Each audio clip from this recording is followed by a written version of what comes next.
কাছে এলো পূজার ছুটি, রোদ্দুরে লেগেছে চাঁপা ফুলের রং, হাওয়া উঠছে শিশিরে শির শিরিয়ে, শিউলির গন্ধ এসে লাগে যেন কার ঠান্ডা হাতের কোমল সেবা।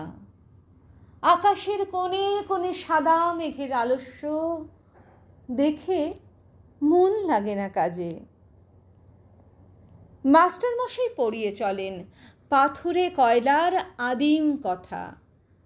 ছেলেটা বেঞ্চিতে পা দোলায়, ছবি দেখে আপন মনে। কমল দিঘির ফাটল ধরা ঘাট আর ভঞ্জদের পাঁচিল ঘেঁষা আতা গাছের ফলে ভরা ডাল। আর দেখে সে মনে মনে তিসির খেতে গোয়ালপাড়ার ভিতর দিয়ে রাস্তা গেছে এঁকে বেঁকে হাটের পাশে নদীর ধারে। কলেজের ইকোনমিক্স ক্লাসে খাতায় ফর্দ নিচ্ছে টুকে চশমা চোখে মেডেল পাওয়া ছাত্র। হালের লেখা কোন উপন্যাস কিনতে হবে, ধারে মিলবে কোন দোকানে মনে রেখো পাড়ের শাড়ি, সোনায় জড়ানো শাঁখা, দিল্লির কাজ করা লাল মখমলের চটি। আর চাই রেশমে বাঁধাই করা অ্যান্টিক কাগজে ছাপা কবিতার বই। এখনো তার নাম মনে পড়ছে না।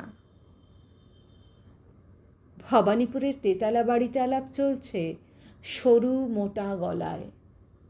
এবার আবু পাহাড় না মাদুরা, না ডালহাউসি কিংবা পুরী, না সেই চিরকেলে চেনা লোকের দার্জিলিং। আর দেখছি সামনে দিয়ে স্টেশনে যাবার রাঙা রাস্তায় শহরের দাদন দেওয়া দড়ি বাঁধা ছাগলছানা 5টা 6টা করে। তাদের নিষ্ফল কান্নার স্বর ছড়িয়ে পড়ে কাশের ঝালর তোলা শরতের শান্ত আকাশে। কেমন করে বুঝেছে তারা এলো তাদের পূজার ছুটির দিন।